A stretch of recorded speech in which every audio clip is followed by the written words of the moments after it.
अवांजी समातुन ताईं radio voice of Sindh London.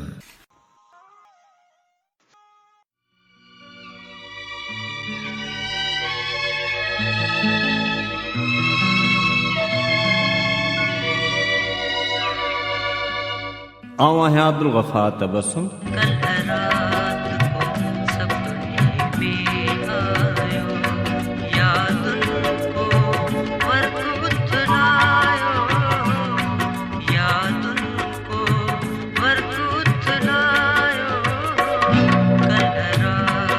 ऐं अमी ॿुधी रहिया आहियो मुंहिंजे पसंदि जो प्रोग्राम सूरज शाखूं कढियूं। ॾिसे तबस्सुम जी महफ़िल सी करार को चराग कोई गम न का खुशी समुद्र किनारे ते कल चंद्र ॾिसण आई हिकु चंद्र तमाशो हो हिकु चंद्र तमाशाई। सूफ़ी सालिम सेविया जे अक्सर से अॾियार बाज़ी बाज़िंदन खे आहे अवेसार पिरियां से पहकार रिंदीअ रसाणे क्या। सूफ़ी सैर सभिन में जीअं रगुन में सा न करे गालड़ी जीअं परियूं परूड़े बाह आहे सी गुनाह जेका करे पधरी। ॾिने दुख हुया अण ॾिने राज़ी थिया सूफ़ी ते थिया जीअं कीन खयाऊं पाण से।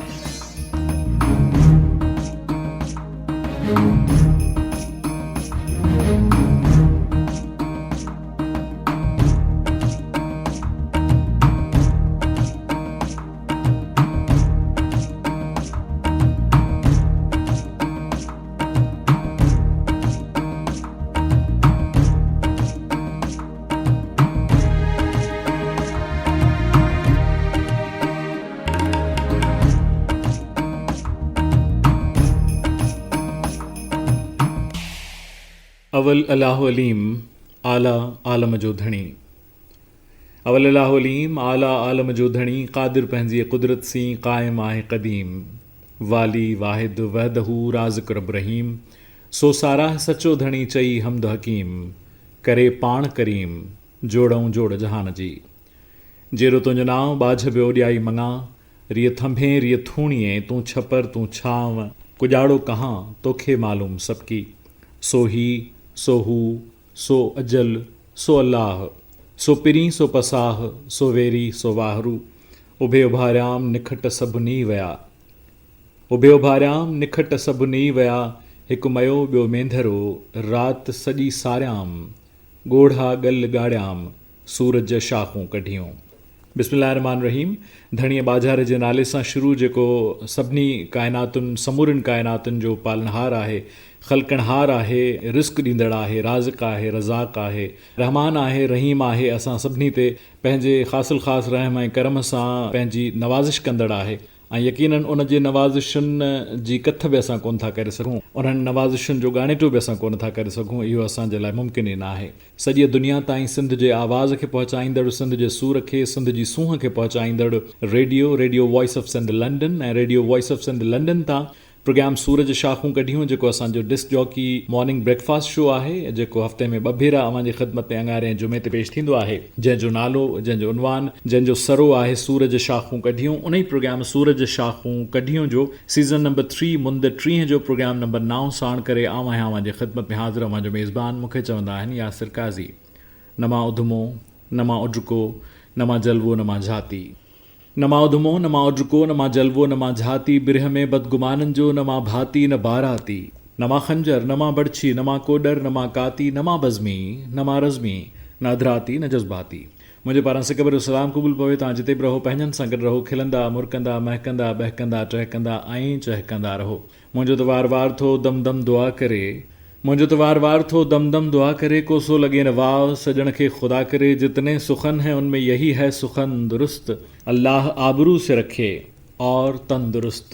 अल्लाह तबारक ताला तव्हांजो तन बि दुरुस्त रखे ऐं मन बि दुरुस्त रखे ऐं अव्हां सभई हमेशह सदाईं ख़ुशियुनि जे पींघुनि में लुॾंदा रहो। मुंहिंजी सुहिणी सिंध पंहिंजी सूंह समेत हमेशह क़ाइम ऐं दाइम रहे ऐं पंहिंजी वहदत समेत दुनिया जे नक्शे ते मुरकंदी रहे ऐं इहा दुआ भिटाई जी हमेशह अघाइबी रहे, हमेशह जे लाइ दाइमी तौर ते इहा अघामियल रहे त साईं सदाईं करी मथे सिंध सुकार, साईं सदाईं करी मथे सिंध सुकार, दोस्त मिठा दिलदार आलम सभु आबाद करी। साईं मुंहिंजा हिन वक़्तु पाकिस्तान में असांजी सुहिणीअ सिंध में कराचीअ खां कश्मीर ताईं, कींजर खां कारूंजर ताईं, बल्कि कराचीअ खां कश्मीर ताईं पाकिस्तान जे मयारी वक़्त जे मुताबिक़ सुबुह जा 10:05 थिया आहिनि ऐं भारत जे मयारी वक़्त जे मुताबिक़ असांजा जेके दोस्त असांखे कच्छ में, भुज में, दिल्लीअ में, मुंबईअ में ऐं भारत जे ॿियनि इलाइक़नि में ॿुधनि था, उते सुबुह जा 10:35 थिया आहिनि। दुबई में ऐं मुतहिदा अरब अमारात जे ॿियनि भाङनि में, अल ऐन में या शारजा में या अबूधाबी में असांखे जेके दोस्त ॿुधनि पिया त उतां जे मयारी वक़्त जे मुताबिक़ सुबुह जा 9:05 थिया आहिनि ऐं यूके जे स्टैंडर्ड टाइम जे मुताबिक़ बर्तानिया जे मयारी वक़्त जे मुताबिक़ सुबुह जा 6:05 थिया आहिनि। तव्हां सभिनी खे असां पंहिंजे प्रोग्राम में भलीकार था चऊं। अॼु ॾींहुं आहे जो सफ़रुल मुज़फ़र जी भिटाई जे महीने जी, मुंहिंजे महीने जी 11 तारीख़ आहे। अॼु शाम जो जॾहिं सिजु लहंदो त 12 जी राति थींदी ऐं 14, 15 ऐं 16 सफ़रुल मुज़फ़र भलारे भिटाई जे मेड़े जा ॾींहं हूंदा आहिनि। सेप्टेंबर महीने जी 29 तारीख़ आहे, 2020 जो साल आहे ऐं सिंधी कैलेंडर बकरमी कैलेंडर मुताबिक़ 2077 साल आहे ऐं असू महीने जी अॼु 14 तारीख़ आहे। प्रोग्राम सूरज शाखूं कढियूं अमांजी ख़िदमत में हर अंगारे ऐं जुमे ते सुबुह जे 10 लॻे पाकिस्तान जे मयारी वक़्त जे मुताबिक़ ऐं बर्तानिया जे मयारी वक़्त जे मुताबिक़ सुबुह जे 6 लॻे ऐं रिपीट ब्रॉडकास्ट में शाम जे 6 लॻे पाकिस्तान जे मयारी वक़्त जे मुताबिक़ ऐं बर्तानिया जे मयारी वक़्त जे मुताबिक़ मंझंदि जे 2 लॻे नशर थींदो आहे। भिटाई जे महीने जे दौरान असां पंहिंजे प्रोग्राम जो आगाज़ करियूं था ढोल फ़क़ीर जे आवाज़ सां, भलारे भिटाई जे कलाम सां, जेको अवल अलाह अलीम जी तंद थो तंवारे। अचो त ॿुधूं।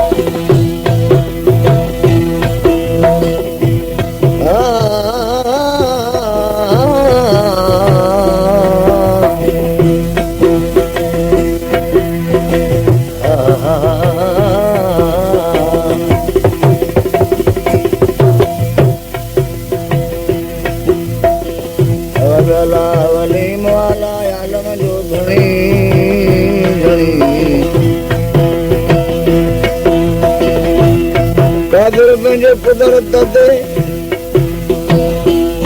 कायनात दी वाली वदहू वाहिद राज रब रहीम सोच साराया सजो धनी धनी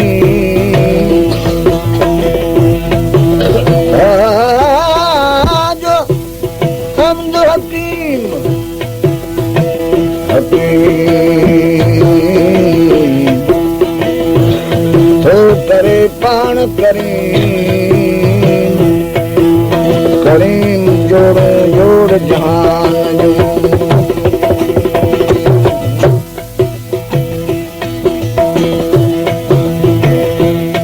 सब जंदा हो जा सब सजी दुनिया के दुआ जोड़ों जोड़ जहान जो जने जोड़ब जोड़ाई खावंद खास खल के मोहम्मद मुक्कान करमूं करीम ते चिटो चयाई ना मौला अंत महबूबी उता उताई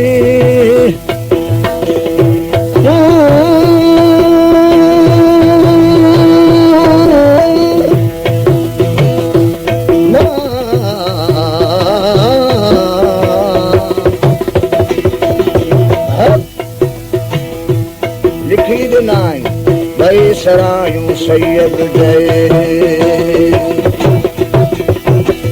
अवल मुझला जी आतारी अवल मुझला तारीफ आहे कुलियन ओ जहे कुलियन किताबन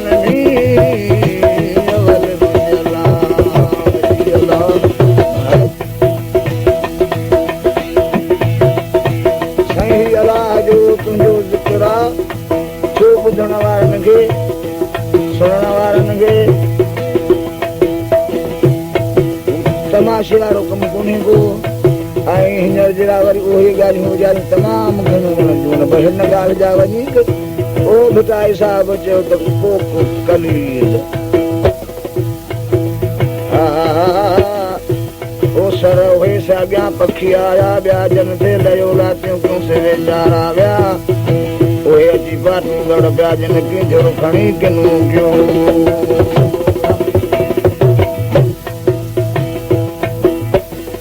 सब को बुद्धि न तो सके जेका ही खलकत मुझे खुदावंद जिया कन प्या सारह सभई साहिब जी पवे न कल के हद जी पवे न कल के हद जी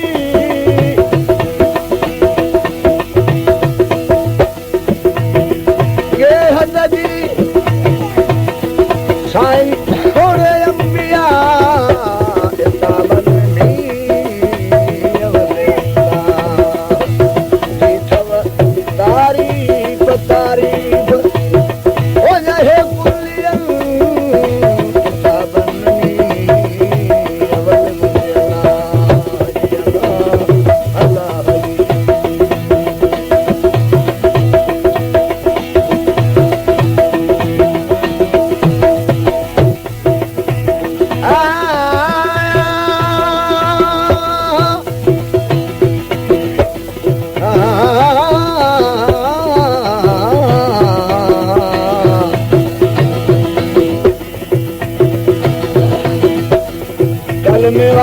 कुंजीअ सां कुर्फ तलब जो खोले सितूं सिकजे सूरजूं अंदरि ॿाहिरि बोले अज़कुरूनी अज़कुरुकुम दिल तराजी तोले मन छार मालिक मुल्क जो कादिर तुंहिंजे बोल ओठ वसणूं न बोले अलॻि तुंहिंजे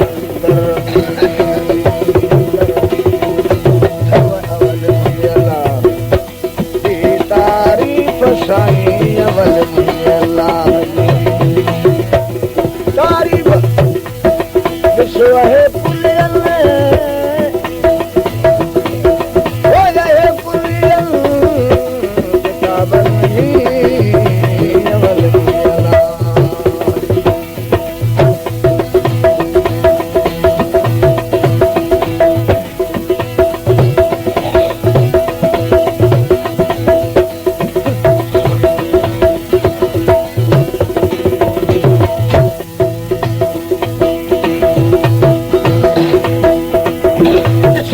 कुदरत आहे काफ़ी काफ़ी केरु कंदो ॿियो तंहिंजी दराफ़ी कॾहिं मूढ़नि खे हुजो ॾिए माफ़ी कॾहिं मूढ़नि खे साईं कॾहिं मूढ़नि खे ॾिठो माफ़ी को सालिह सबाबनि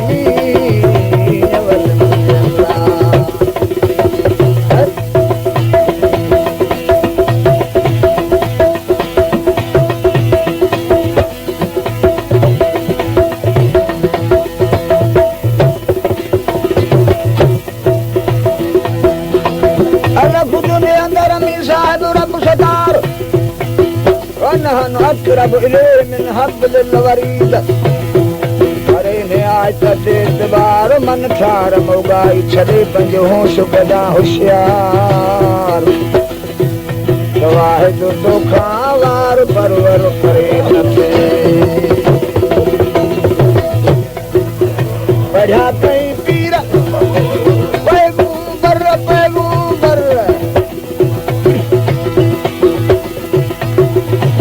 कामिल हा सैयद काबर पढ़िया कई पीर हक पैगंबर कामिल हा सैयद काबर समय सिकंदर ऐं सुल्तान समय सिकंदर ऐं सुल्तान उत हर कोई तो बजे सावनी हर कोई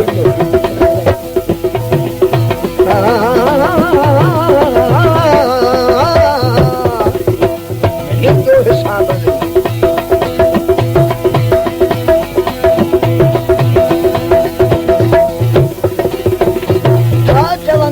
हज़ारे आलम वाह बेअन तो आई बेमालूम नाहे ताकत हाणे लिखे छा कलम नाहे ताकत वो लिखे छा कलम सारो ही बयान पापन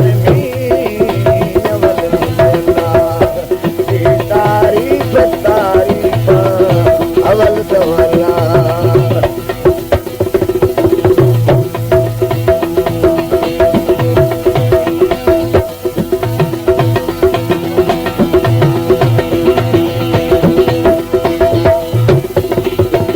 ए मन ठार करजारी जारी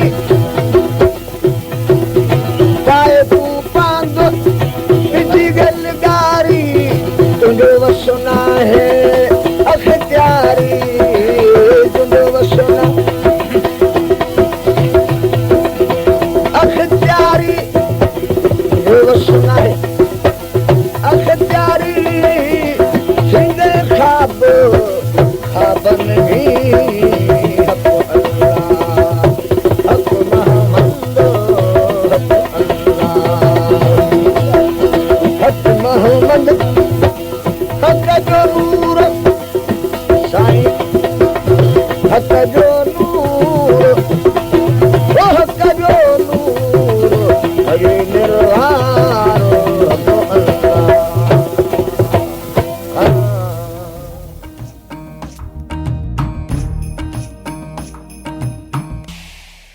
अल्लाह साईं मुंहिंजा अल्लाह साईं जे मिठड़े ॿाझारे नाले सां ऐं रहमवर नाले सां रहमान ऐं रहीम जे नाले सां प्रोग्राम जो आगाज़ कयोसीं ढोल फ़क़ीर जे आवाज़ में हिन कलाम खे शामिल कयोसीं ढोल लफ़्ज़ जी माना ई आहे महबूब प्यारो दिलबर पंहिंजे दिलि जे वेझो रहण वारो ऐं हू पंहिंजे अंदाज़ में अंदाज़ गायकीअ में बि ऐं पंहिंजे उथण वेहण जे अंदाज़ में बि ओतिरो ई सादो हुयो जीअं कोई महबूब माण्हू हूंदो आहे।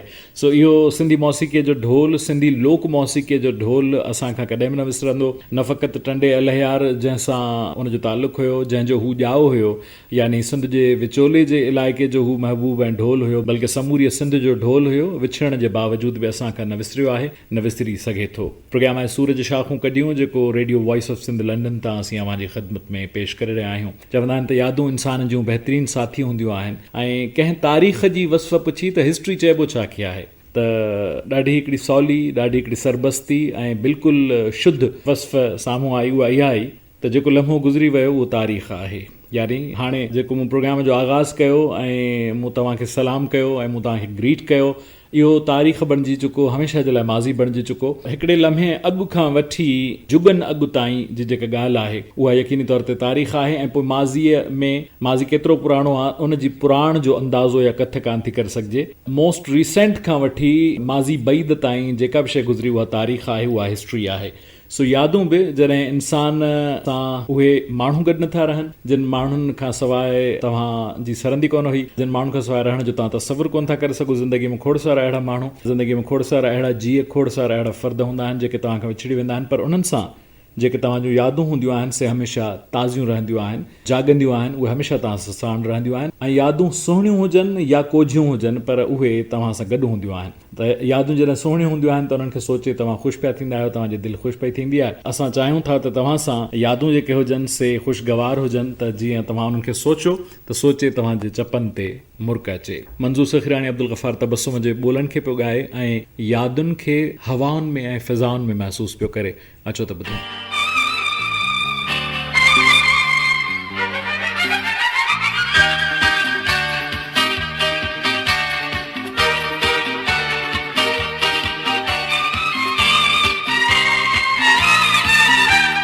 याद हुई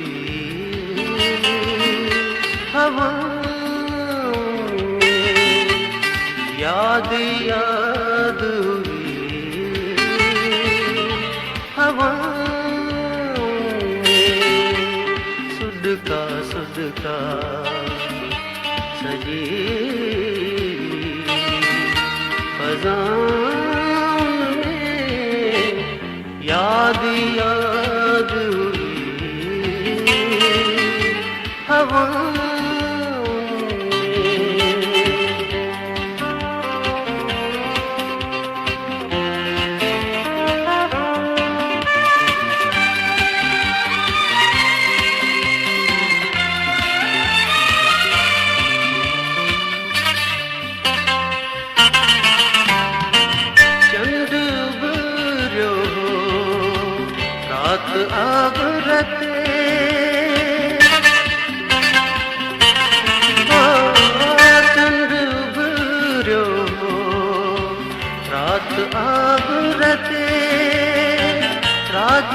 आगरते ऐं सितारा हुआ निगाहों में, सुडका सुडका सजी फज़ान में, याद हुई हवा।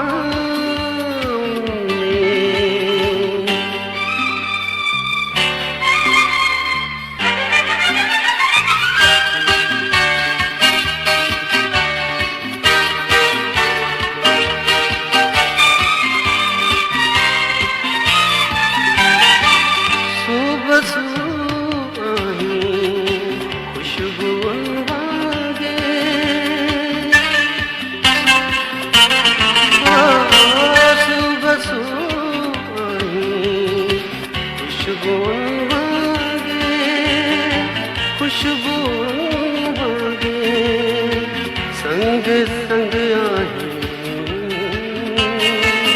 मुझे सावन में, सुडका सुडका सजी फज़ान में, याद हुई हवा।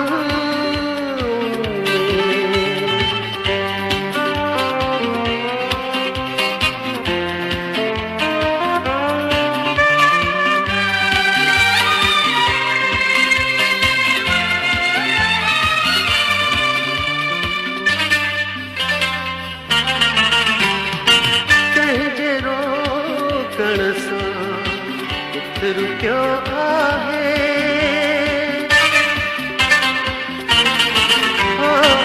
कंहिंजे रोकण सां, किथे रुकियो आहे, किथे रुकियो आहे, प्यार झलिजे नथो पनाह में, सुडका सुडका सजी फज़ान में, याद हुई हवा।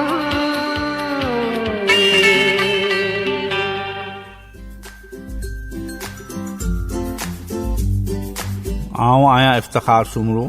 अमी ॿुधी रहिया आहियो मुंहिंजो पसंदीदा प्रोग्राम सूरज शाखूं कढियूं।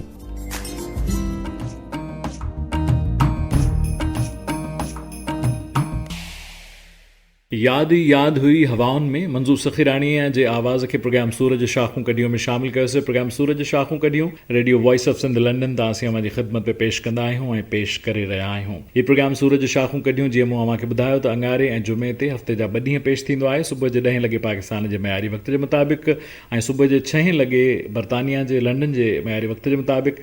रिपीट थींदो आहे शाम जे 6 लॻे पाकिस्तान जे मयारी वक़्त जे मुताबिक़ ऐं मंझंदि जे 2 लॻे बरतानिया जे मयारी वक़्त जे मुताबिक़। ऐं इन खां सवाइ सूरज शाखूं कढियूं खां सवाइ तव्हांजी ऐं मुंहिंजी मुलाक़ात थींदी आहे इंडस मेलोडीज़ में, जेको असांजो अंग्रेज़ी प्रोग्राम आहे, पर उन में ॻाल्हि थींदी आहे सिंध जी सूंहं जी ऐं असांजे गुफ़्तगू जो, असांजे मुहबतुनि जो महवर ऐं मरकज़ सिंध ई हूंदी आहे। ऐं इन प्रोग्राम जी ख़ूबसूरत ॻाल्हि इहा आहे त उन में ॻाल्हियूं सिंध मुतालिक़ अंग्रेज़ीअ में, पर असांजी प्लेलिस्ट सिंधीअ में हूंदी आहे ऐं सिंधी मौसीक़ीअ जूं मुख़्तलिफ़ सिन्फ़ूं तव्हांजी ख़िदमत में असां पेश कंदा आहियूं। इहो हफ़्तेवार प्रोग्राम आहे ऐं इहो प्रोग्राम छंछर ते अव्हांजी ख़िदमत में मंझंदि जे 3 पहरनि जे 3 लॻे पेश थींदो आहे पाकिस्तान जे मयारी वक़्त जे मुताबिक़ ऐं बरतानिया जे मयारी वक़्त जे मुताबिक़ सुबुह जे 11 लॻे नशर थींदो आहे radio voice of Sindh London तां। ऐं इहो रिपीट ब्रॉडकास्ट में नशर थींदो आहे, तव्हां ताईं पहुचंदो आहे राति जे 10 लॻे पाकिस्तान जे मयारी वक़्त जे मुताबिक़ ऐं शाम जे 6 लॻे बरतानिया जे लंडन जे मयारी वक़्त जे मुताबिक़ GMT+1 जे मुताबिक़। प्रोग्राम में शामिल करियूं था महनाज़ जे आवाज़ खे। ऐं महनाज़ हिते उन सुकार जी ॻाल्हि थी करे जंहिं सुकार जो ॾुकार खां पोइ अचणु। इन ॻाल्हि जी निशानदही आहे त रब खां कॾहिं बि उन जे रहमतुनि खां कॾहिं बि मायूस न थिजे। ला तुक़नतू मिन रहमतिल्लाह, अल्लाह तबारक तआला जे रहमतुनि खां कॾहिं बि मायूस न थिजे, छाकाणि त ॾुखनि पोयां सुख ईंदा आहिनि। ॾुख सुखनि जी सूंहं घोरिया सुख ॾुखनि रीअ, त इहा हक़ीक़त आहे त ॾुखनि खां पोइ सुख ईंदा आहिनि ऐं ॾुखनि खां पोइ जॾहिं सुख ईंदा आहिनि त पोइ उन्हनि जो क़दुरु बि थींदो आहे। अल्लाह तबारक तआला तव्हांजी ज़िंदगी सुखनि सां भरपूर रखे। उन ई सुकार जो ज़िक्र हिन बारिश जे गीत में भरिजी बादल आया रिमझिम गीत रचाया। अचो त ॿुधूं था महनाज़ जे आवाज़ में। मूंखे उमेदु आहे तव्हांखे हीउ सुहिणो गीत ज़रूरु पसंदि ईंदो।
शोर मचायो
भरजी बादल आया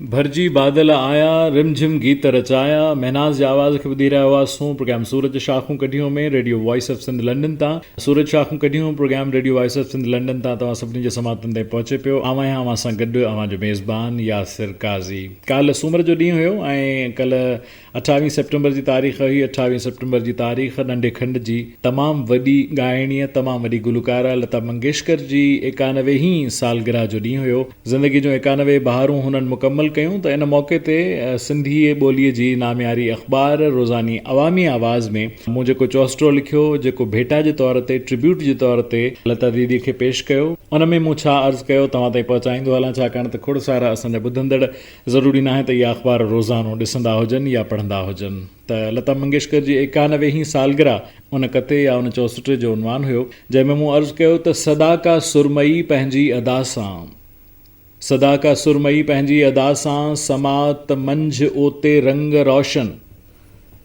सदा का सुरमई पंहिंजी अदा सां समात मंझि ओते रंग रोशन करे सरशार अणगण रूह रोगी करे सरशार अणगण रूह रोगी बणी हर ज़ौक़ वारीअ दिलि जी धड़कन साईं मुंहिंजा उन खां हिकिड़ो ॾींहुं अॻु यानी आचर 27 सितंबर जो जेको ॾींहुं हुयो सो पूरी दुनिया में वर्ल्ड टूरिज़म डे सयाहत जे आलमी ॾींहं जे तौर ते मल्हायो वियो ऐं उनखे सिंध जी सयाहत वारे खाते बि मल्हायो उनजो अहवाल मां प्रोग्राम में अॻिते तव्हांजी ख़िदमत में पेश कंदुसि पर उन मौक़े ते सयाहत जे आलमी ॾींहं जे मौक़े ते इन ई उनवान सां यानी सयाहत जो आलमी ॾींहं जे उनवान सां रोज़ानी अवामी आवाज़ में जेको क़तो जेको चौसटो मूं लिखियो उन में मूं अर्ज़ु कयो त ॼाण मकली ऐं मुंहिं जी लोक खे ॼाण मकली ऐं मुंहिं जी लोक खे पर करायूं झोक म्याणी रूशनास ॼाण मकली ऐं मुंहिं जी लोक खे पर करायूं झोक म्याणी रूशनास हाक कींझर थर ऐं गोरख जी हुले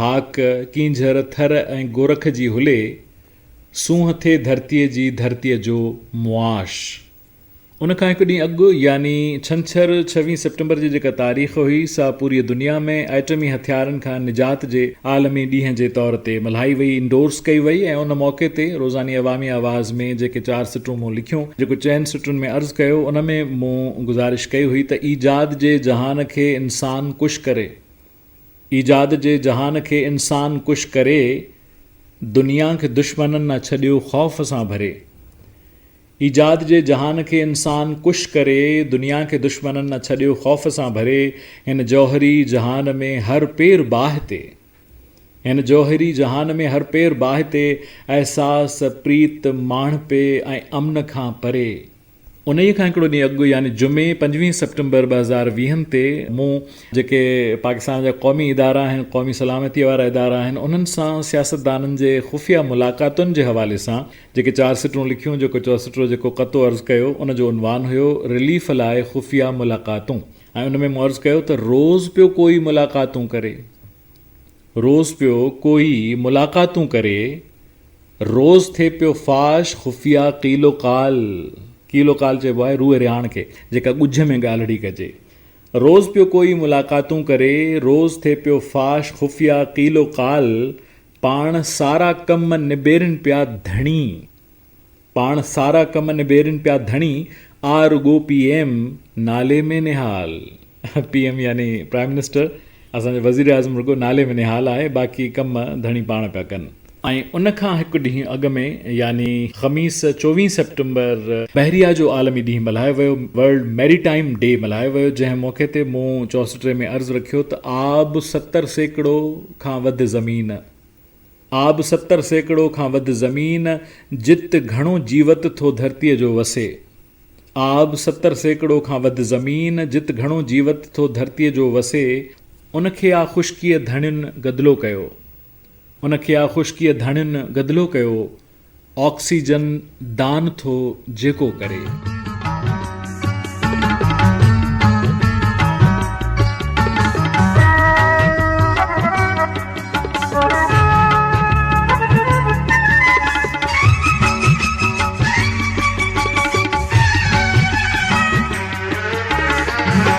खामोशिया खामोशिया साज न कोई, खामोशिया साज न कोई, रहो असां वटि राज न कोई, राज न कोई, खामोशिया साज न कोई, खामोशिया साज न कोई, खामोशिया साज न कोई।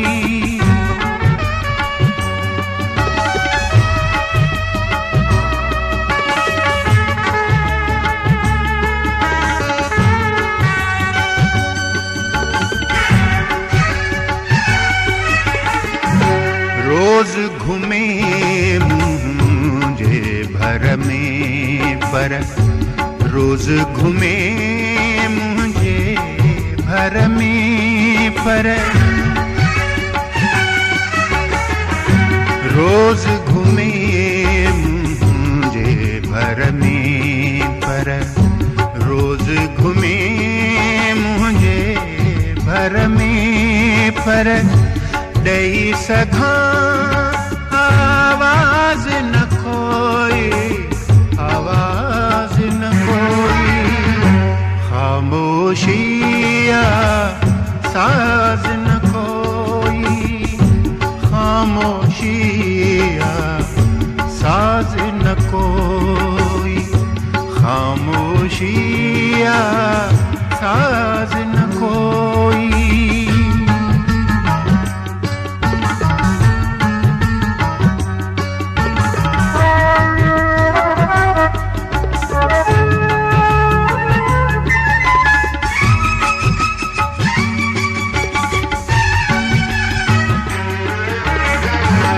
रुसी अव्हां खां काॾे वञिजे, रुसी अव्हां खां काॾे वञिजे,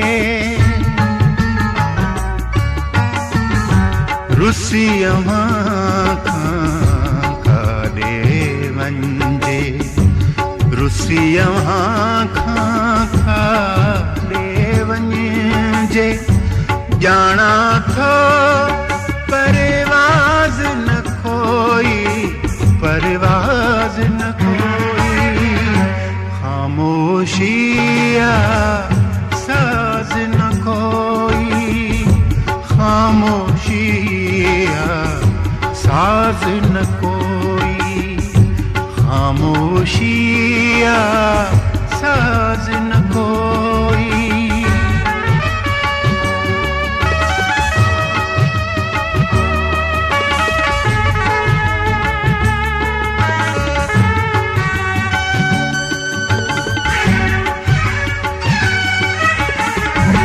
तुझे प्यार खां वध समियल, तुझे प्यार खां वध समियल,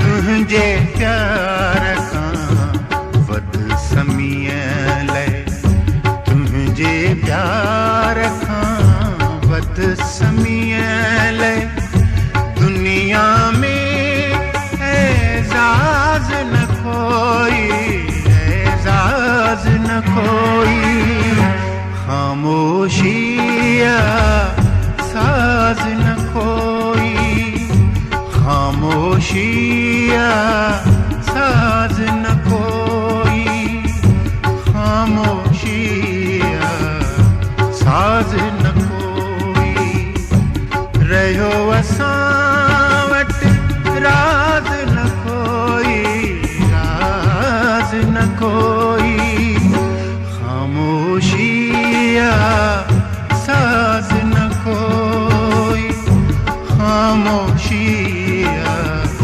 साज न कोई, खामोशिया साज न कोई।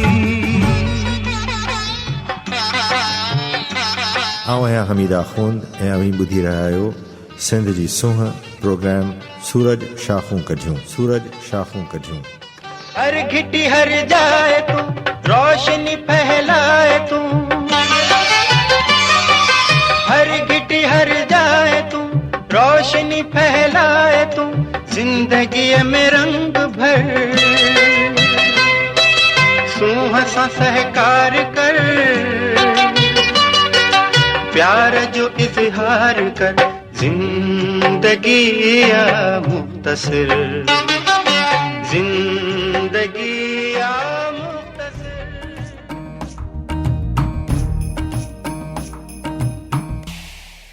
ख़ामोशिया साज़ न कोई रहियो असां वटि राज़ न कोई, सजाद यूसुफ़ जे आवाज़ में हिन गीत खे शामिल कयोसीं प्रोग्राम सूरज शाखूं कढियूं में। ऐं गीत उहो ई जेको पंहिंजी पूरी कैफ़ियत समातुनि जे रस्ते असांजे दिलि में ओते छॾे। यानी जेकॾहिं हैप्पी सॉन्ग हुजे, तरबिया गीत हुजे त उहो ॿुधण सां मां ख़ुशि थियो, झूमण ते मजबूर थियो। ऐं जेकॾहिं उदास गीत हुजे त तव्हांजे मन में भले का पंहिंजी ज़ात जे हवाले सां का उदासी न हुजे, तव्हांजे आसपास का उदासीअ जी मौसम न हुजे, पर उन जे बावजूद बि उहो गीत ॿुधण सां अमां उदास थी वञो त इहो उन गीत जो, उन जी धुन जो, उन जी गायकीअ जो, उन जी डिसमिनेशन जो कमाल आहे। ऐं इन कमाल खे ई मौसीक़ी चइबो आहे। मौसीक़ी आहे ई उहा जेका तव्हां ताईं पंहिंजी पूरी कैफ़ियत पहुचाए छॾे ऐं पंहिंजी पूरी कैफ़ियत जी जेका मौसम आहे सा पहुचाए छॾे।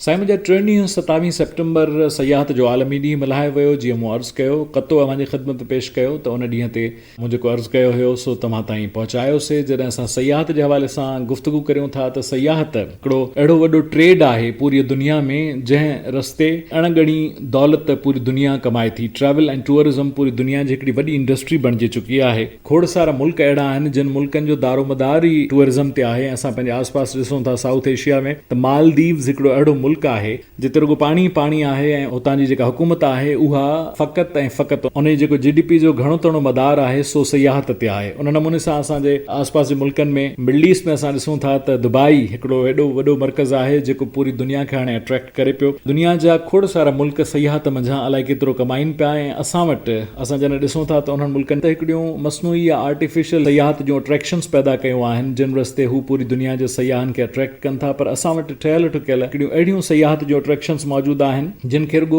थोरी घणी छंड फूक सां, ठाह संवार सां, इंफ्रास्ट्रक्चर जे ठाहिण सां, उस ताईं अप्रोच रोड्स ठाहिण सां असां उन्हनि खे न फ़क़ति पूरी दुनिया जे सयाहनि जो महवर ऐं मर्कज़ बणाए सघूं था, उन्हनि खे हिते आणे सघूं था। बल्कि उन सां गॾोगॾु असां हिन सिंध जी सूंहं खे वधाए सघूं था। उहा सूंहं जेका मुख़्तलिफ़ ख़ितनि में मौजूदु आहे पर उन्हनि ताईं सवारीअ जो मुनासिब इंतज़ाम न हुजणु, अप्रोच रोड न हुजणु या उते सहूलियतूं न हुजण जे करे उते सयाह घटि था वञनि पिया, जंहिंजा खोड़ सारा मिसाल असां वटि मौजूदु आहिनि। जीअं थर जो मां तव्हांखे मिसाल ॾियां, थर ऐं पार्कर ॿ अलॻि अलॻि हिसा आहिनि। अक्सर माण्हू सम्झंदा आहिनि त नंगर पार्कर बि थर जो हिसो आहे, छाकाणि त थर में जॾहिं तव्हां ट्रैवल कयो था ऐं मिठी ऐं सलामकोट खां पोइ तव्हां हिकिड़े रॉकी एरिया में दाख़िल था थियो, सैंडी एरिया खां पोइ, डेज़र्ट खां पोइ यानी सहरा खां पोइ तव्हां हिकिड़े पथरीले इलाइक़े में दाख़िल थियो था, टाकरे में दाख़िल थियो था। ऐं उहो सॼो टाकरो पार्कर जो इलाइक़ो चवराए थो, जंहिंमें नंगर पार्कर बि शामिल आहे। नंगर पार्कर बिल्कुलु छेव आहे, जंहिंखां पोइ कजलासर खां पोइ असां भारत जे तरफ़ या कच्छ जे ऋण जे तरफ़ असां ॾिसूं था, निहार करियूं था त उते सिंध जूं हदूं पूरियूं थियूं थियनि, मौजूदा सिंध जूं हदूं पूरियूं थियूं थियनि। त रुगो 14 अगस्त वारे ॾींहं ते, 14 अगस्त 2020 वारे ॾींहं ते बकौल सिंध जे सयाहत वारे, सकाफ़त ऐं सयाहत वारे वज़ीर सरदार अली शाह जे त रुगो हिकिड़े ॾींहं ते 32,000 खां वधीक गाॾियूं दाख़िल थियूं आहिनि नंगर पार्कर में। त इहो तव्हां ॾिसो त मींहं जे दौरान, सावणीअ जे टूरिज़म जे दौरान जेको माण्हुनि जे अचवञ जो सिलसिलो थर में आहे, त थर ऐं कोहिस्तान सावणीअ जे टूरिज़म जो हिकिड़ो महवर ऐं मर्कज़ आहे। उन खां सवाइ गोरख हिल स्टेशन जेका असांजे गर्मीअ जे दौरान बि जिते जेको दर्जा हरारत आहे राति जो 10 डिग्री सेल्सियस खां घटि रहे थो, ओस ताईं अप्रोच रोड न हुजण जे करे या 4 व्हील गाॾियुनि जी फरावानी न हुजण जे करे, जंहिं रस्ते आम माण्हू पहुची सघनि। पंहिंजी सवारी वारा माण्हू त पहुची था वञनि, पर आम माण्हुनि जे लाइ के टूर पैकेजिस अनाउंस करण या उन्हनि जे लाइ जोहीअ या वाही पांदीअ खां पोइ उन्हनि 4 व्हील गाॾियुनि जो अवेलेबल दस्तियाब हुजणु, मुनासिब अघ ते दस्तियाब हुजण जूं सहूलतूं, या पोइ उते हिकिड़ो नंढिड़ो रेस्ट हाउस ठाहियो वियो आहे पर वधीक उते मोटेल्स जी फराहमी या रिज़ॉर्ट जो जेकॾहिं क़याम अमल में अचे त यकीनी तौर ते खोड़ सारा माण्हू उन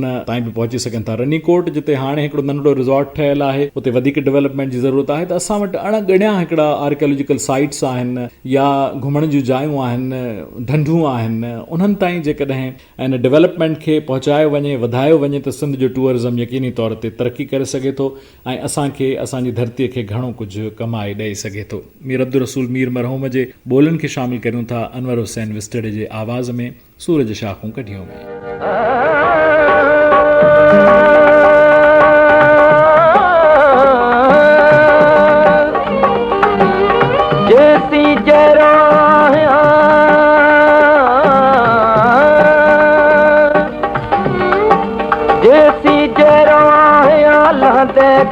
संभार जॾहिं मरी वे दुसियार पोइ चवंदे ॾाढो चङो मां ईंदो रहां तूं मिलंदो रहीं, मां ॾिसंदो रहां तूं खिलंदो रहीं, पर पंहिंजा किथे अहिड़ा भाग मिठा मां ईंदो रहां तूं मिलंदो रहीं, मां ईंदो रहां।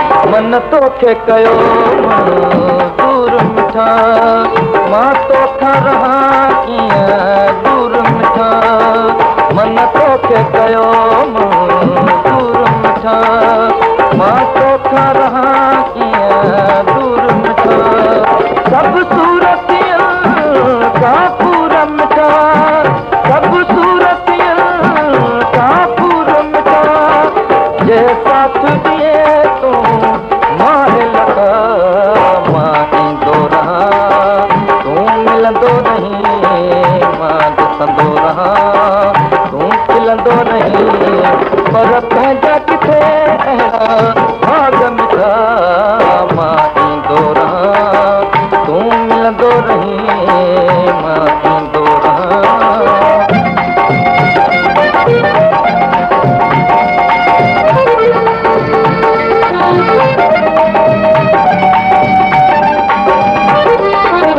संसार छॾे गॾु तोसां रहां, हर ॻाल्हि पे तुंहिंजी यार मञां, संसार छॾे गॾु तोसां रहां, हर ॻाल्हि पे तुंहिंजी यार मञां, सिर सां मां तोसां घोर कयां, सिर सां मां तोसां घोर कयां, गॾु मूंखे रहण दे राह खुदा मां ईंदो रहां तूं मिलंदो रहीं, मां ॾिसंदो रहां तूं खिलंदो रहीं, पर पंहिंजा किथे अहिड़ा भाग मिठा मां ईंदो रहां तूं मिलंदो रहीं, मां ईंदो रहां।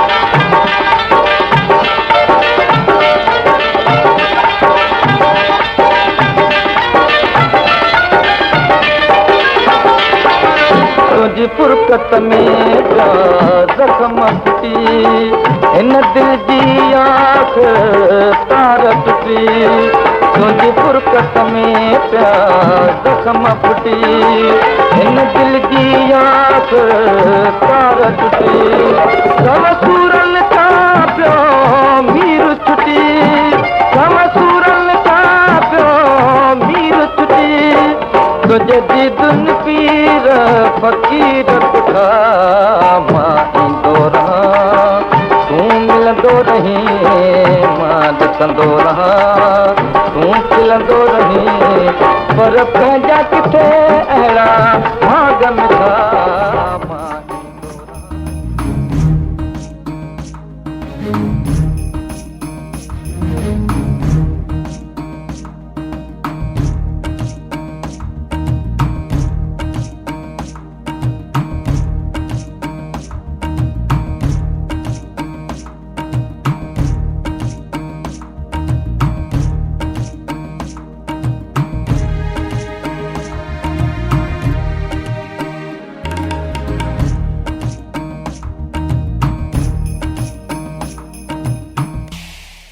मां ईंदो रहां तूं मिलंदो रहीं पर पंहिंजा किथे अहिड़ा भाग मिठा।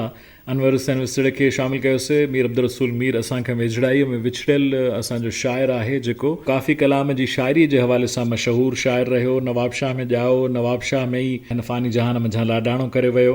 मीर अब्दुल रसूल मीर जे मशहूरु गीतनि मंझां हिकिड़ो गीत अव्हां मंजूर सखीरानी जे आवाज़ में यकीनन न फ़क़ति ॿुधो हूंदो, ऐं जेकॾहिं ॿुधो हूंदो त तव्हांजे पसंदीदा गीतनि मंझि हूंदो उहो त इहा आस अंदर में यार अथमि, तूं भर में हुजी तोसां प्यार करियां। उन जे आख़िरी बंद में तव्हां यकीनन इहे ॿोल ॿुधा हूंदा त हिकु जेॾनि में पियो मीर ठहां, त इहो जेको मीर आहे इहो मीर अब्दुल रसूल मीर आहे जंहिंजे ॿोलनि खे अनवर हुसैन विसड़े जे आवाज़ में शामिल कयोसीं। प्रोग्राम आहे सूरज शाखूं कढियूं जेको radio voice of Sindh London तां असीं अव्हांजी ख़िदमत में पेश करे रहिया आहियूं। आहियां अव्हां सां गॾु अव्हांजो मेज़बान यासिर काज़ी। अव्हांखे भली कार थो चवां पियो। सिंध जो सकाफ़त सयाहत नवादरात वारे खाते जे पारां हिन साल जीअं त गुज़िरियल 7-8 महीननि खां वठी सरगर्मियूं मुअत्तल हुयूं सिंध जो सकाफ़त खाते जूं, ऐं वॾा वॾा मेड़ा मुनक़िद कोन थिया। त इन वॾे अरसे खां पोइ सिंध जे सकाफ़त खाते पारां ऐं सयाहत वारे खाते पारां ख़ासि तौर ते उनजो जेको ज़ेली इदारो आहे STDC Sindh tourism development corporation, Sindh जी सयाहत जे फ़रोग़ वारे इदारे जे पारां वर्ल्ड टूरिज़म डे यानी सयाहत जे आलमी ॾींहं खे मल्हायो वियो ऐं कींझर किनारे मल्हायो वियो। कींझर किनारे जेको सिंध जो सकाफ़त खाते जो रिज़ॉर्ट आहे, उन रिज़ॉर्ट जे अङण ते उन जे नूरी रेस्टोरेंट जे अङण ते हिकिड़े प्रोग्राम खे मुनक़िद कयो वियो। पर इहा एक्टिविटी सुबुह जो तक़रीबन 9:30 लॻे शुरू थी, जॾहिं कराचीअ मंझां कराची में सिंध जे सयाहत खाते जे ज़ेर इंतज़ाम कमु कंदड़ हिकिड़ो इदारो आहे पिथम, Pakistan institute of tourism and hotel management, उतां हिकिड़ो काफ़िलो निकितो ऐं उन काफ़िले में पाकिस्तान जे टूरिज़म इंडस्ट्री सां वाबस्ता खोड़ सारा माण्हू शामिल हुआ, जंहिंमें ख़ासि तौर ते travel agents association of Pakistan जा उहिदेदार, मुख़्तलिफ़ ट्रेवल एजेंट्स ऐं कराची जे 4 स्टार 5 स्टार होटलुनि जा मुख़्तलिफ़ टूर ऑपरेटर्स ऐं उन्हनि जा मालिक उन में शामिल हुआ। उनखां अलावा मुख़्तलिफ़ कॉन्टेंट क्रिएटर्स मौजूदु हुआ, के यूट्यूबर्स हुआ, के फेसबुक ते पंहिंजो कॉन्टेंट शेयर कंदड़ नौजवान हुआ, उनखां सवाइ के ट्विटर जे ज़रिए पंहिंजे सलाहियतुनि जो इज़हार या मुख़्तलिफ़ टूरिस्ट साइट्स खे मुतारिफ़ कराईंदड़ नौजवान हुआ, टिकटॉकर्स हुआ। उन्हनि सभिनी खे हिकु काफ़िले जी सूरत में सिंध जो सयाहत खाते मुख़्तलिफ़ मागनि ॾेखारण जो इंतज़ाम ऐं एहतमाम कयो ऐं सभिनी खां पहिरीं चौखंडी कब्रिस्तान ते उन्हनि खे उनजो पसार करायो वियो। जंहिंखां पोइ हाल जी ढंढ जेका असांजे कराचीअ जे आसपास वारनि ढंढुनि मंझि परदेसी पखियुनि जी मेज़बानी कंदड़ वॾे में वॾी ढंढ आहे। किंजर खां बि पंहिंजे हैत जे लिहाज़ खां त किंजर खां वॾी न आहे, पर परदेसी पखियुनि खे जेके ओवरसीज़ बर्ड्स आहिनि उन्हनि जी मेज़बानी कंदड़ हिकिड़ी मिठे पाणीअ वारी ढंढ आहे, जिते हाणे वेझड़ाईअ में सिंध जो सयाहत खाते रिज़ॉर्ट तामीर करायो आहे, जिते वागुनि जी सेंचुरी बि मौजूदु आहे जेका जनाब मुमताज़ अली भुट्टे साहिब पंहिंजे CMशिप वारे दौर में उते क़ाइमु कई हुई। उते तव्हां लाइव वागुन ॾिसी सघो था। उते मांझांदे जो इंतज़ाम हुयो, हाल जी ढंढ घुमाई वई उन्हनि खे। उनखां पोइ ठठे में मकली नेक्रोपोलिस मकली कब्रिस्तान जेको यूनेस्को जे वर्ल्ड हेरिटेज साइट मुताबिक़ उन जी लिस्ट में शामिल आहे ऐं दुनिया जो क़ौमी विरसो क़रार ॾिनल आहे। उन सां गॾोगॾु औरंगज़ेब जी तामीर करायल शाहजहानी मस्जिद जेका 400 साल पुराणी आहे ठठे में, उन जो पसार करायो वियो ऐं पोइ शाम जो हिकिड़ी म्यूज़िकल नाइट ऐं डिनर जो एहतमाम किंझर ते कयो वियो।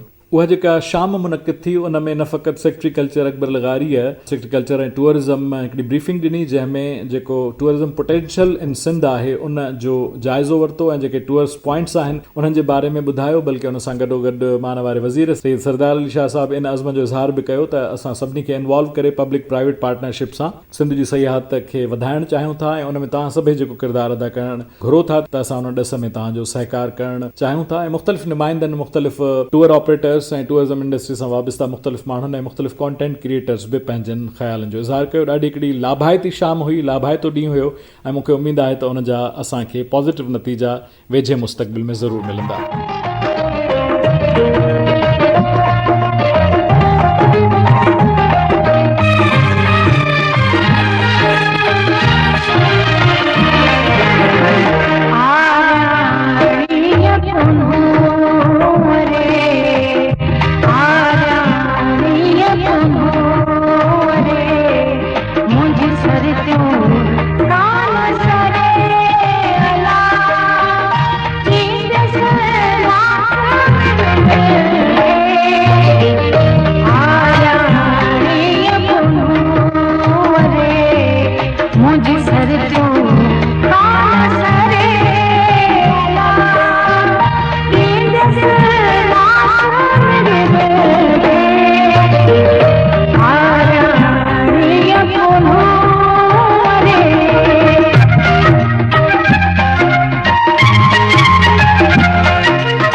आऊं आहियां अमदाद हुसैनी। कारी कारी रात मथां बरसात न वञो अॼु रात रही पो रात रही पो रात रही पो कारी कारी रात। ऐं अमी ॿुधी रहिया आहियो मुंहिंजे पसंदि जो प्रोग्राम सूरज शाखूं कढियो शाखूं कढियो। जो चंद्र तनाया जो निहारी मुखे मावे अलवक्त तनाया जो पुकारी मुखे ईद जो चंद्र तनाया। सॼे सिंध में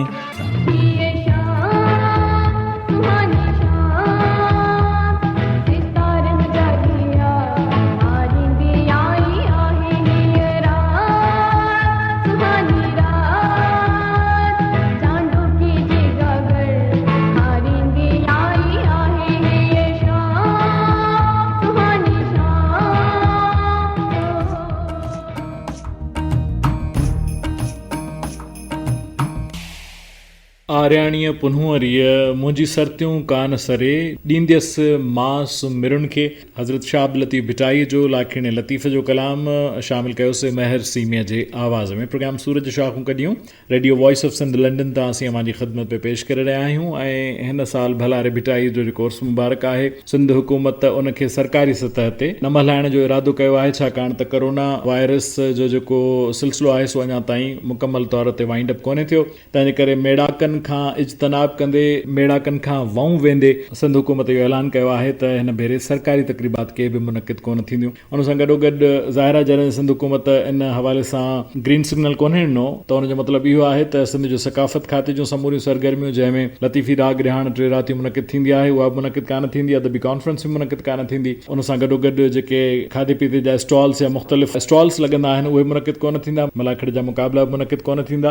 अलबत्ता सकाफ़त खाते जे ज़रिए तमामु हिकिड़ी तक़रीब फ़क़ति मेले जे 3 ॾींहं ते मुनक़िद कई वेंदी जेका लतीफ़ एवॉर्ड तक़रीब आहे उहा 3 ॾींहं ते मुनक़िद कई वेंदी। पहिरियों इहो फ़ैसिलो कयो वियो त इन तक़रीब खे कराची में मुनक़िद कयो वेंदो, पर हाणे इहा तक़रीब भिटशाह में ई मुनक़िद थींदी। पर 14, 15 ऐं 16 सफ़र मुज़फ़र असुल मेले जा ॾींहं आहिनि, यानी जुमो, छंछर ऐं आचर। उन ॾिस में या 2, 3 ऐं 4 अक्टूबर जूं तारीख़ूं थियनि थियूं त 4 अक्टूबर यानी 3 मेले वारे ॾींहं ते इहा तक़रीब मंझंदि जे 12 लॻे मुनक़िद थींदी। इहा तवक़ो कई वञे थी त सिंध जो वॾो वज़ीर सईद मुराद अली शाह इन तक़रीब में ख़ासि महिमान जे तौर ते शिरकत कंदो ऐं HT सोरले हॉल जेको आहे, जेको एक्सीलेंस सेंटर जे नाले सां क़ाइमु थियो हुयो, उन में इहा तक़रीब मुनक़िद थींदी सादगीअ सां ऐं जंहिंमें बि घणनि माण्हुनि खे दावत न ॾिनी वई, घटि माण्हुनि खे दावत ॾिनी वई आहे। सोशल डिस्टेंसिंग जो ख़्यालु रखियो वेंदो।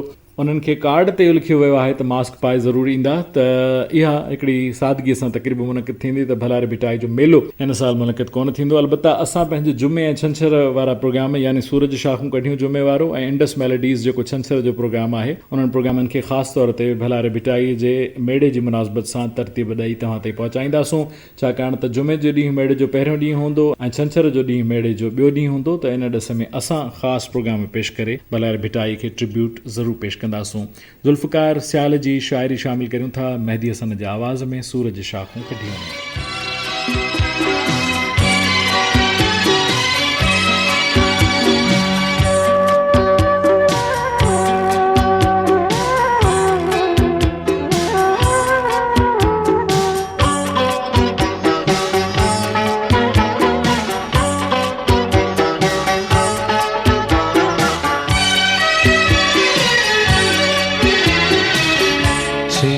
तुझे साजन न जी था सकूं, सिवा तुझे साजन न जी था सकूं। कसम आहे तो बिन मरी था वजूं, कसम आहे तो बिन मरी था वजूं। सिवा तुझे साजन न जी था सकूं, सिवा तुझे साजन न जी था सकूं।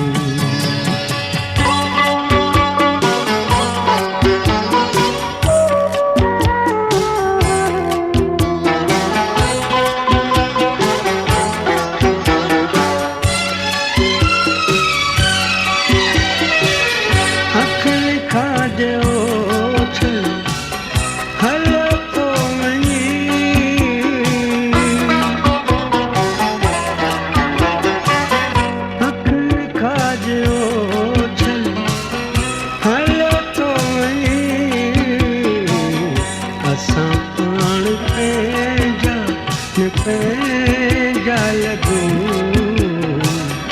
असां पाण पंहिंजा न पंहिंजा लॻूं सिवा तुंहिंजे साजन न जी था सघूं सिवा तुंहिंजे साजन न जी था सघूं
साईं जे प्रोग्राम सूरज शाखूं कढियूं में तव्हांखे भलीकार था चऊं ऐं सवेल पाण ज़िक्र कयोसीं पंहिंजे ॿिए गीत में अब्दुल गफ़ार तबस्सुम जे शाइरीअ सां सिंगारियल गीत में यादि हुई हवाउनि में ऐं हिन गीत में बि यादुनि जो ज़िक्र पियो थिए पर यादुनि जे सफ़र जो ज़िक्र हिते हुमैरा चन्ना ऐं वहीद ज़मा शाह कनि पिया। मूंखे उमेद आहे त तव्हांखे हीउ गीत बि मुनफ़रिद बि लॻंदो ऐं उन इनफ़रादियत मंझि सूंह बि नज़र ईंदी। तव्हांखे हीउ गीत ज़रूरु पसंदि ईंदो। अचो त ॿुधूं था सूरज शाखूं कढियूं में।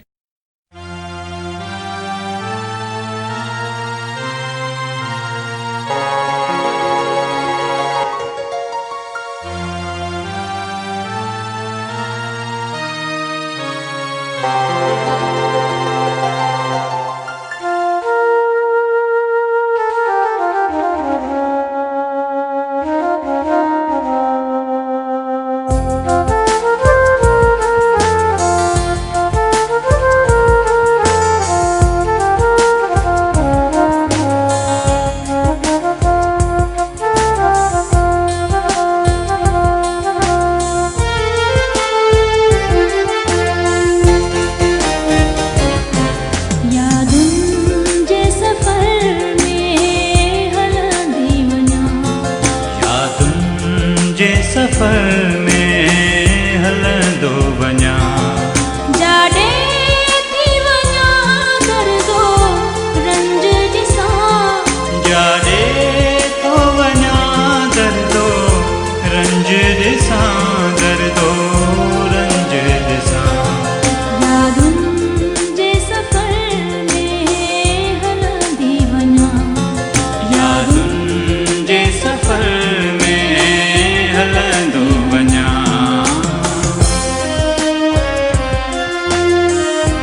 जाॾे तो वञा दर्दो रंज ॾिसां, जाॾे थी वञा दर्दो रंज ॾिसां, दर्दो रंज ॾिसां। यादुनि जे सफ़र में हलंदो वञा, यादुनि जे सफ़र में हलंदी वञा।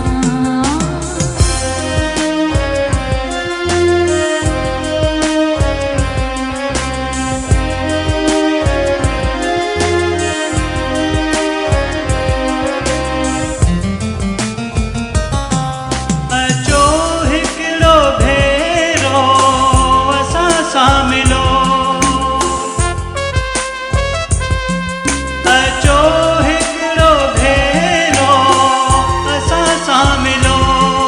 अहवाल असांजा असां खां पुछो, असां खां पुछो।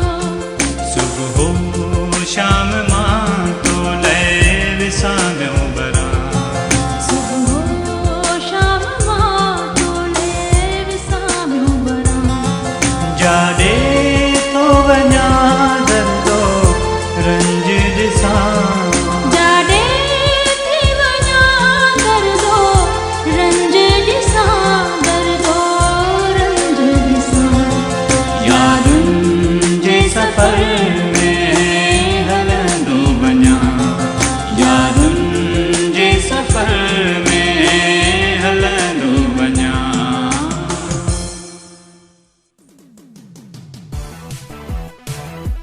आऊं आहियां यूनिस महर ऐं अमी ॿुधी रहिया आहियो सिंध जे सकाफ़त जे सूंहं सां सिंगारियल मुंहिंजे पसंदि जो प्रोग्राम सूरज शाखूं कढियूं।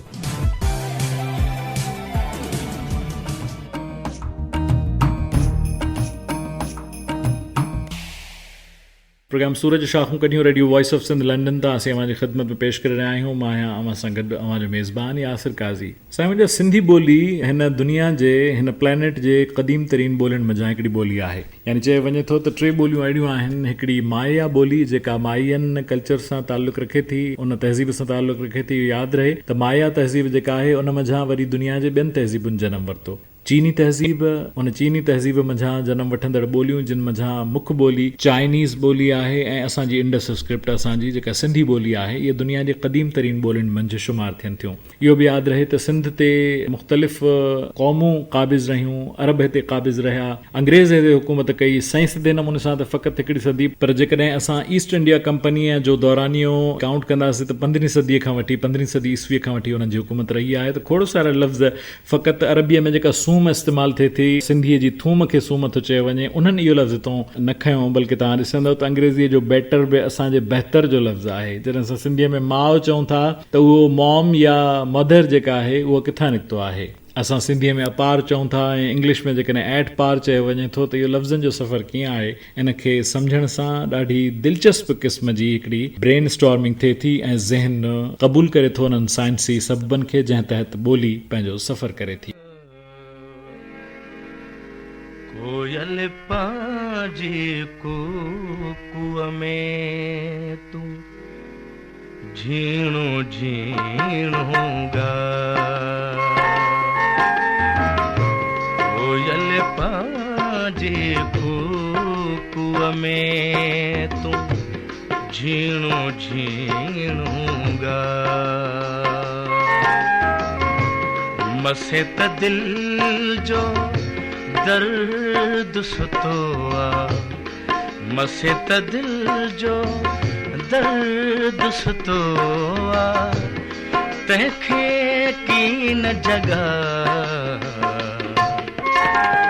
झीणो झीणो गा। कोयल पांजी कुआ में तू झीणो झीणो गा।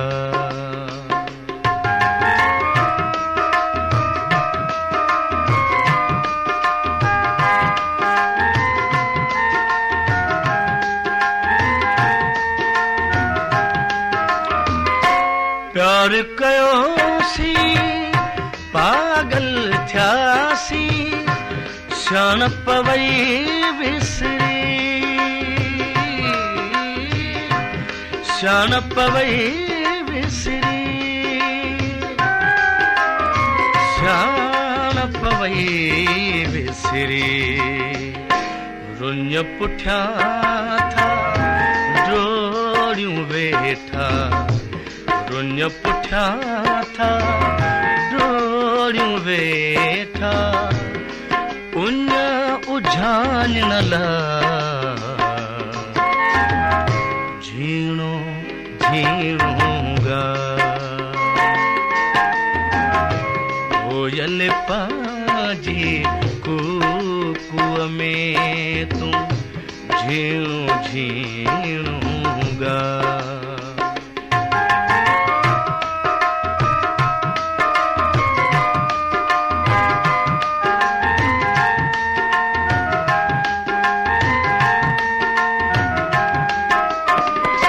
कुंवरा कुंवरा कचड़ा मन में जाग्या आहिनि जज़्बा जाग्या आहिनि जज़्बा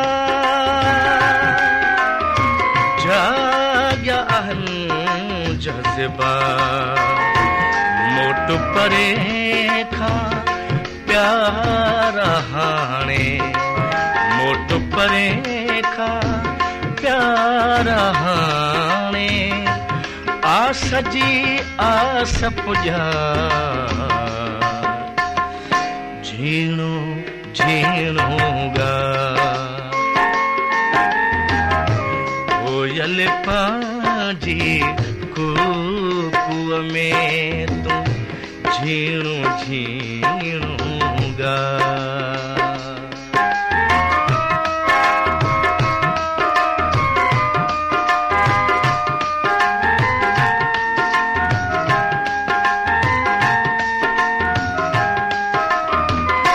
अलधल आडो रोवणो जानी आहे अखिल जो ज़्यान आहे अखिल जो ज़्यान आहे अखिल जो ज़्यान जब असांजा सिबी जवन था जब असांजा सिबी चवन था कोई गीत ॿुधा झीणो झीणूंगा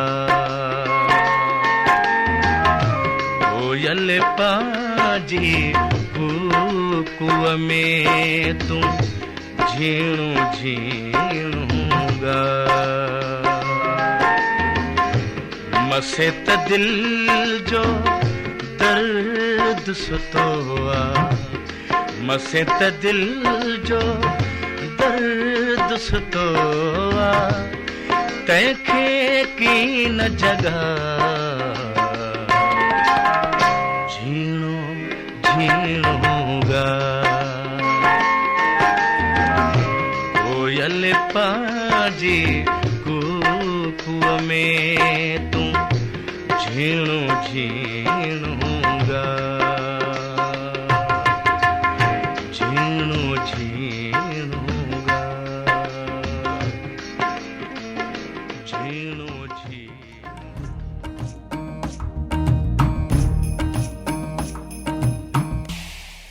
कोयल पंहिंजी कूकुअ में तूं झीणो झीणो ॻाए मसे त दिल जो दर्द सुतो आहे तंहिंखे कीन जाॻाए दीदार हुसैन समय जे आवाज़ खे प्रोग्राम में शामिल कयोसीं प्रोग्राम आहे सूरज शाखूं कढियूं जेको radio voice of Sindh London तां असीं अव्हांजी ख़िदमत में पेश करे रहिया आहियूं त असां ज़िक्र पिया कयोसीं मुख़्तलिफ़ लफ़्ज़नि जे सफ़र जो ऐं इहो हिकिड़ो तमामु वॾो विस्तार आहे वॾो डिस्कशन आहे ऐं ॿोलीअ जा माहिर ऐं ख़ासि तौर ते लैंग्वेज इंजीनियरिंग जा माहिर जेके आहिनि उन्हनि सां कयल कचहरी ऐं उन जे तत खे तव्हांजे ख़िदमत में ईंदड़ प्रोग्रामनि में मां ज़रूरु पेश कंदुसि। इहो सम्झो त मूं हिकिड़ी तव्हांखे झलकी ॿुधाई त असांजी सिंधी ॿोली केतिरी रिच आहे, केतिरी भरपूर आहे। सिंधी ॿोलीअ जा खोड़ सारा लफ़्ज़ अहिड़ा आहिनि जेके फ़क़ति हिकिड़े लफ़्ज़ में पूरे जुमिले जो असांखे मफ़हूम ॾियनि था, ऐं उन हिकिड़े लफ़्ज़ खे जेकॾहिं कंहिं बि ॿी ॿोलीअ में तर्जुमो कयो वञे त पूरो जुमिलो दरकार हुजे।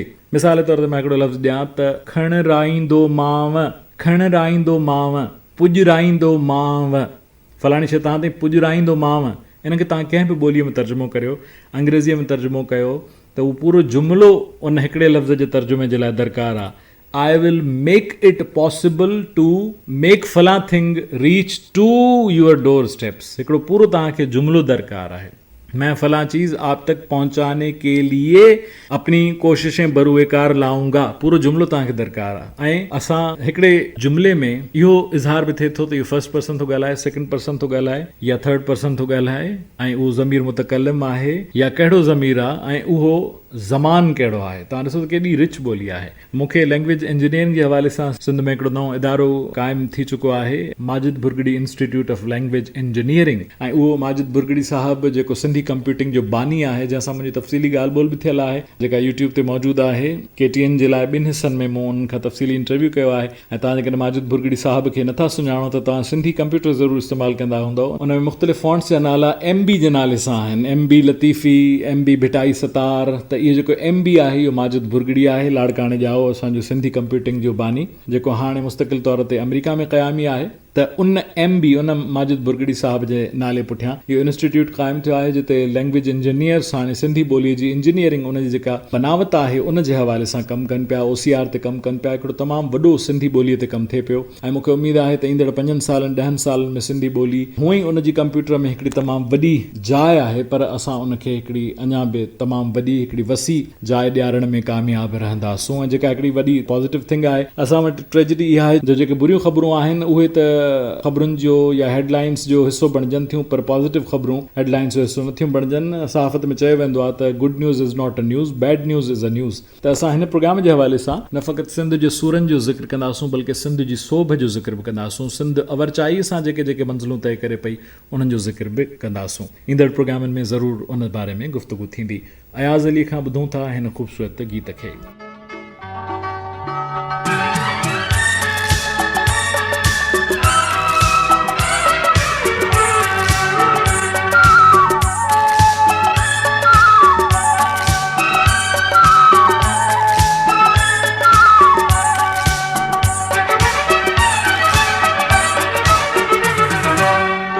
सब कुछ वरीब विसरी जो, तोहफा सब कुछ वरीब विसरी जो, तुझो नालो जुबा मां निकरी जो, तोहफा सब कुछ वरीब विसरी जो, तोहफा सब कुछ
कोई अखिन में उतरी जो अक्स कोई अखिन में उतरी जो तुम जो नालो जुबां निकली जो धोखा सब कुछ वरित बिसरी जो धोखा सब कुछ वरित बिसरी जो।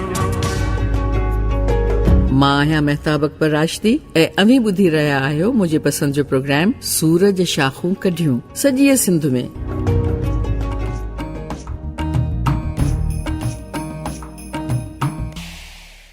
साईं जे प्रोग्राम सूरज शाखूं कढियूं में अयाज़ अलीअ जे आवाज़ खे शामिल कयोसीं। तोखां सभु कुझु वरी बि विसरी वियो, तुंहिंजो नालो ज़ुबान मां निकिरी वियो। प्रोग्राम खे इख़्तिताम पज़ीर करियूं था शाज़िया जे आवाज़ सां। शाम असांखे तुंहिंजी साईं यादि ॾिनी ऐं प्यार ॾिनो। शाज़िया हींअर असांखे पाकिस्तान टेलीविज़न ते ॾिसण में कान थी अचे पई, पर हुन ॾाढा ख़ूबसूरत गीत ॻाया। उर्दूअ जी गुलकारा हुई, पर हुन सिंधीअ में बि कुझु गीत ॻाया। उन्हनि मज़ा हिन सुहिणे गीत सां अॼोके हिन प्रोग्राम जो इख़्तिताम करियूं था। मुंहिंजी तव्हां सां मुलाक़ात थींदी 2 ॾींहंनि खां पोइ जुमे जे सुबुह जो 10 लॻे पाकिस्तान जे मयारी वक़्त जे मुताबिक़ ऐं सुबुह जे 6 लॻे बरतानिया जे मयारी वक़्त जे मुताबिक़ प्रोग्राम सूरज शाखूं कढियूं में। ऐं उन प्रोग्राम खे असां ख़ासि तौर ते भलारे भिटाई खे ट्रिब्यूट ॾियण जे लाइ तव्हांजी ख़िदमत पेश कंदासूं ऐं मूंखे उमेदु आहे तव्हां असां सां गॾु इन सफ़र में मौजूदु रहंदव। उन प्रोग्राम जी हाईलाइट इहा आहे त उन में रसूल बख्श पलीजे साहब जो लेक्चर सुर सामुंडी जे हवाले सां बि संदसि आवाज़ में शामिल कंदुसि। फीडबैक जे लाइ facebook.com/DJ यासिर काज़ी ते पंहिंजो फीडबैक ॾिजो या ट्विटर ते फॉलो करे सघो था RJ यासिर काज़ी ते।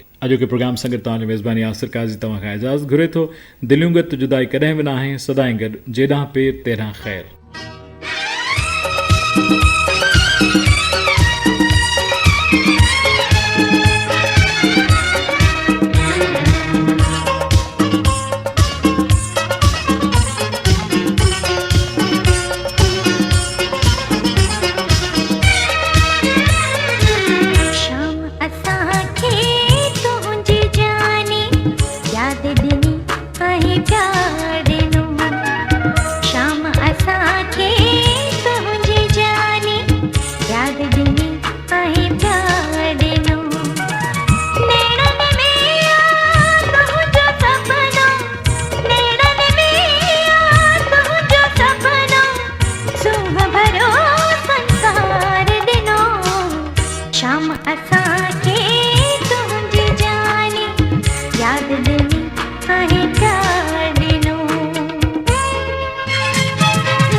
मुंहिंजे मथां छा लिखी छा लिखां छा लिखी छा लिखां ओ सिंध मुंहिंजे अमा दुनिया जा सिंधियो हिक मुठ थी सिंध बचायो। सिंध मुंहिंजे अमा सूंह तुंहिंजे मथां छा लिखां सिंध जो क़ौमी आवाज़ radio voice of Sindh London.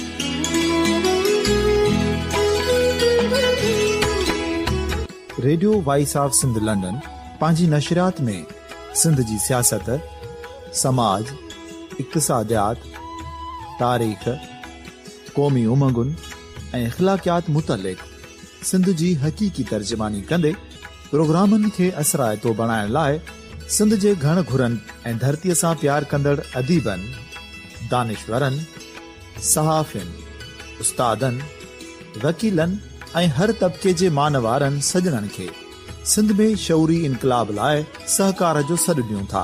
अचो त गॾिजी सूफ़ियुनि ऐं संतनि वारी सिंध जो ओज हिकु मुठ थी वरी वापसि आणण वारे सफ़र जा साथारी बणिजऊं।